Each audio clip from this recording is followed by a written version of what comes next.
Silakan Pak Jenderal. Nggak apa-apa, pemimpin yang baik itu dia harus mau mendengar. Oke, Pak Jenderal. Oke, baik. Ke Pak Matias dulu, kan tadi pertanyaannya muncul dari Pak Matias ya. Ya. Bahwa dia tidak setuju bahwa ideologi itu awalnya dari Tuhan. Saya belum pernah ketemu pada mulanya adalah hukum. Nggak pernah. Di mana ayatnya ketemu? Tapi yang saya temukan, ya, makanya kita bicara, boleh aja berbeda pendapat. Menurut saya adalah ini, menurut siapa adalah ini. Tetapi harus ada patokan. Kalau nggak ada patokan, kita bisa berkelahi. Itu yang disebut paradigma das-mundasku itu. Ya. Kalau saya, yang saya tahu di Bible tidak pernah ada tertulis pada mulanya adalah hukum. Tetapi kalau di Kejadian 1, pada mulanya apa? Tuhan menciptakan surga-surga dan bumi. Di kitab Yohanes juga itu. In the beginning was the word. Nggak ada hukum. Jadi nanti jangan sampai apalah. Saya menjelaskan ini, itu patokan saya. Apa artinya the word? The word itu kan kalau kita mengucapkan sesuatu seperti yang barusan kita diskusikan itu kan muncul dari pikiran, ide. Ya, ide. Ide keluar menjadi kata. Makanya pada mulanya di kitab Yohanes itu apa? In the beginning was the word. Artinya apa? Telah ada sang firman. Ya, udah itu apa lagi dia bilang? The word with God. The word was God. Jadi nggak ada hukum. Mana ada hukum? Apakah Tuhan sudah menyampaikan hukum waktu Adam? Oh tidak, instruksi. Tolong dibedakan. Nah ini tadi ada Pak Robert bilang, oh PGI dibubarkan. Iya, kenapa?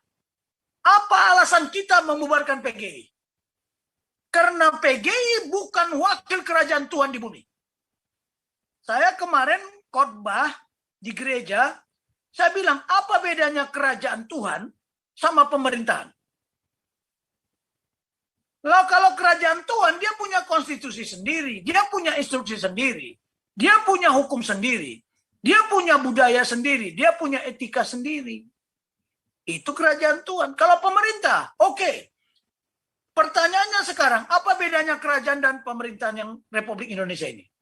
Kalau pemerintahan Republik Indonesia, katakanlah siapapun presidennya, saya boleh nggak tidak setuju dengan apa? Undang-undang yang dia buat, boleh nggak? Oh boleh, tetapi jangan coba-coba sama kerajaan Tuhan. Nggak boleh. Karena dia raja, beda ya antara raja dengan presiden. Makanya saya katakan kerajaan Tuhan bukan bicara tentang agama, bukan bicara tentang demokrasi, bukan bicara tentang apa lagi? Tentang sistem. Kalau PGI, tolong ini yang saya kemarin saya sampaikan di gereja. Apa saya bilang? Hati-hati kita berorganisasi. Karena organisasi seperti PGI lah, dia membuat satu sistem. Tuhan tidak.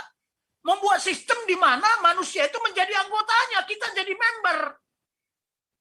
Oh, nggak mau ngikutin, kamu apa? Itu namanya kita dijadikan di dalam satu sistem yang diciptakan oleh PGI sendiri. Tapi kalau di kerajaan Tuhan, kita bukan member, kita bukan anggota, kita anak Tuhan. Anak kerajaan Tuhan. Saya beritahu di sini. Nah, kalau anak kerajaan Tuhan beda, tolong perhatikan ya. Antara citizen dengan penduduk. Kalau sudah warga negara kerajaan Tuhan, kita sudah royal family.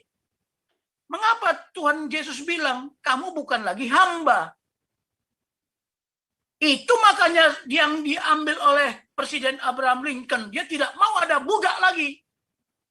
Karena dia merasa tidak ada lagi hamba. Tolong ya, PGI itu membuat sistem supaya kita menjadi anggotanya dia. Itu kesalahannya. Makanya MUI dibubarkan karena dia membangun sistem bahwa semua orang menjadi anggota dia. Emangnya dia raja? Oh, tunggu dulu. Saya boleh tidak setuju sama pemerintahan yang ada di bumi ini. Di dunia ya.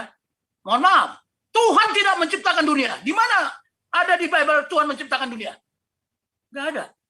Bumi. Tuhan mau kerajaan surga jadi di bumi. Itu budaya Tuhan. Tuhan Bukan ingin sistem, tapi dia ingin budaya. Budaya apa? Budaya kerajaan Tuhan. Kita sadar ya bahwa Tuhan itu adalah raja. Tuhan itu ada. Tuhan adalah Tuhan. Bukan Tuhan adalah setan. Jangan salah. Jadi tidak pernah Tuhan menciptakan dunia. Yang menciptakan dunia siapa? Kerajaan dunia. Makanya kemarin saya bilang, ada berapa kerajaan? Ada kerajaan surga, ada kerajaan Tuhan, ada kerajaan kegelapan, ada kerajaan dunia. Macam-macam aja. Ada lagi kerajaan yang manusia, yang sekarang masih ada raja-raja itu. Tapi, mengapa budaya? Budaya di dalam kerajaan Tuhan. Mengapa Tuhan kita panggil my Lord? Nah, tunggu, kita harus mengertikan dulu, my Lord. My Lord itu artinya, karena dia yang memilih kita. He is the owner. Dia berhak mencabut nyawa kita. Kalau landlord, dia betul tuan tanah. Karena dia memiliki tanah, makanya dipanggil landlord. Jadi hati-hati ya, kita ini hati-hati sekali. Karena kita sekarang konflik terminologi. Itulah tuntutan Tuhan. Mari kita meredefinisi dulu, baru kita merevitalisasi. Nah, tadi ada yang komentar, loh, aktualisasi dan implementasi. Saya sudah berapa kali menjelaskan, tapi tidak bosan. Aktualisasi itu sudah dilakukan, sudah diaktualkan.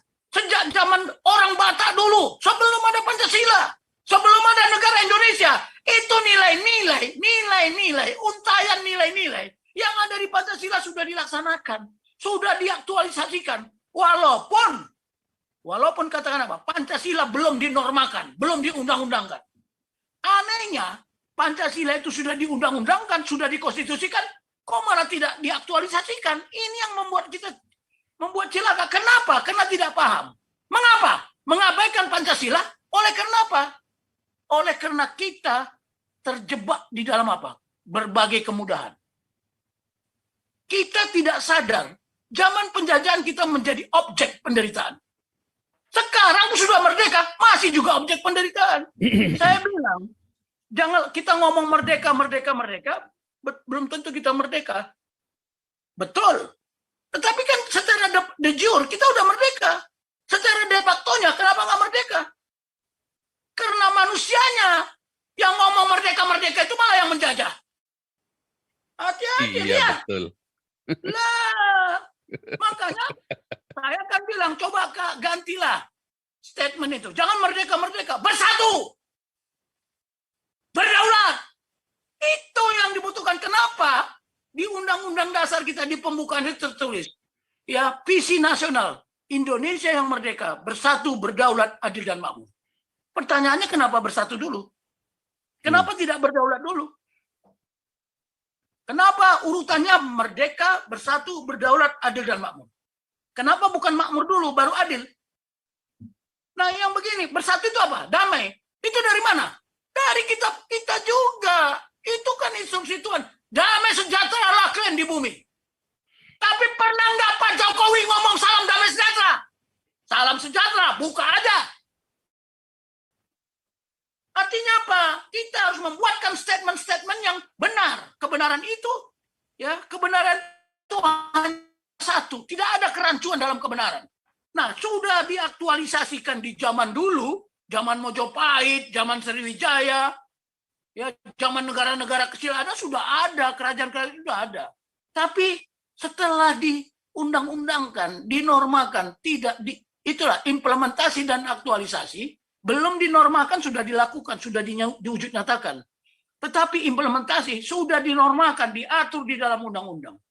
Hati-hati. Tadi ada komentar. Jadi menurut saya, kita banyak pemahaman yang salah. Karena kita tidak memahami, begini aja lah. Guru saya pernah mengatakan, best knowledge, best understanding, best decision making. Tanpa knowledge boleh tahu teori-teori, tapi dia tidak paham. Nggak akan bisa mengambil keputusan. Sekarang, pernahkah bangsa ini mengambil proses pengambilan keputusan berdasarkan nilai-nilai yang ada di Pancasila?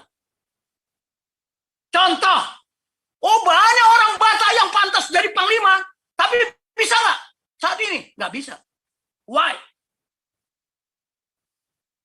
Kenapa? Karena tidak ada lagi keadilan. Zaman Pak Harto masih ada. Tetapi coba, dibilanglah Benny Burwadi apa? Tadi Pak Dio bilang, itu ada Ustadz yang tunggu komando. Malah dia bilang apa? Pak Benny itu Jesuit. Presiden yang paling, the real presiden adalah Luhut. Hendro Priyono itu sama antek-anteknya. Loh, ini mereka sudah merencanakan chaos. Ya Pak Dio mungkin sudah mendengar, saya sudah mendengar, cuman saya nggak tampilkan di sini. Jadi hati-hati, sumpah. Makanya kan saya bilang, kok sumpah berdasarkan kitab suci, kok tidak Pancasila? Memang kitab suci itu kan dipegang. Tapi dia kan tidak bersumpah berdasarkan kitab suci. Ada yang bilang demi Allah saya bersumpah. Apa sumpahnya? Akan menjalankan. Di situ yang salah. Akan menjalankan Undang-Undang Dasar 45. Tapi kalau Amerika to protect the US United States Constitution. Lihat, protect, kalau namanya protect itu udah melindungi semuanya. Kalau kita menjalankan, tambah lagi. Dan perundang-undangannya salah banyak. Loh, presiden bisa diadili loh. Tapi siapa yang buat sumpah itu? Sementara kalau orang Nasrani nggak bersumpah, berjanji. Baca aja. Saya berjanji, tidak bersumpah. Nah, itu paradigm. Itu terminologi. Hati-hati, kita konflik. Ya, jangan dia harusnya bersumpah Pancasila karena Pancasila itu ada di pembukaan. Tapi memang ini yang menjadi salah kaprah di negara ini. Apakah Pancasila sejajar sama Undang-Undang Dasar? Apakah Pancasila sejajar dengan NKRI? Apakah Pancasila itu sejajar dengan kebinekaan? Ini menjadi persoalan. Muncullah istilah 4 pilar, ada lagi 4 konsensus. Macam-macam lagi bikin para pejabat ini. Karena dia juga tidak ngerti Pancasila. Ya, jadi mohon maaf, Pak Matias, saya nggak ketemukan pada mulanya adalah hukum. Tapi kalau menurut manusia, oke. Pada mulanya adalah hukum. Tapi kalau di Bible tidak ada. Di paradigma ketuhanan, ideologi ketuhanan tidak ada. Makanya, in the beginning was the word. Was ya, bukan was. Telah ada sang firman. Ya. The word itu apa? Ide. Marilah kita ciptakan manusia. Bukan mari kita ciptakan hukum. Saya jelaskan di sini. Saya keras antara kebenaran. Tapi kalau ada bukti, pada mulanya adalah hukum, saya terima sekarang. Di mana? Di ayat mana? Makanya hati-hati bicara dengan saya. Saya akan cari di mana patokannya. Kan sudah saya bilang dari awal. Supaya kita tidak ribut, supaya kita tidak tersesat, ada patokan yang dijadikan terminologi standar. Lagi ya. Terminologi, iya. Betul. Sekarang Pak Paul kan pastor. Di mana ada tertulis pada mulanya adalah hukum? Nggak bisa, Pak. Itu logos dulu yang benar. Memang logos. Dulu, ya. Tuhan punya ide. Kenapa Tuhan? Mari kita ciptakan. Iya. Betul. Betul. Semua. Jadi ada terminologi itu, Pak. Semua yang ada di dunia adalah rancanganku, bukan rancanganmu. Rancanganku adalah damai sejahtera. Itu yang tertulis. Makin saya jelas, nggak Pak. tahu dari mana. Ya, jadi hati-hati loh. Hati-hati kita ngomong di publik ini. Saya nggak peduli siapapun. Kalau tidak benar saya bantai. Itu makanya saya susah. Tanya aja angkatan darat itu. Wah, Bang Tobing itu udah luar susah. Kita nggak bisa debat sama dia. Tapi saya nggak disukai. Wajar. Di ruangan ini pun nggak apa. Itu ya. Jadi Pak Robert, tolong.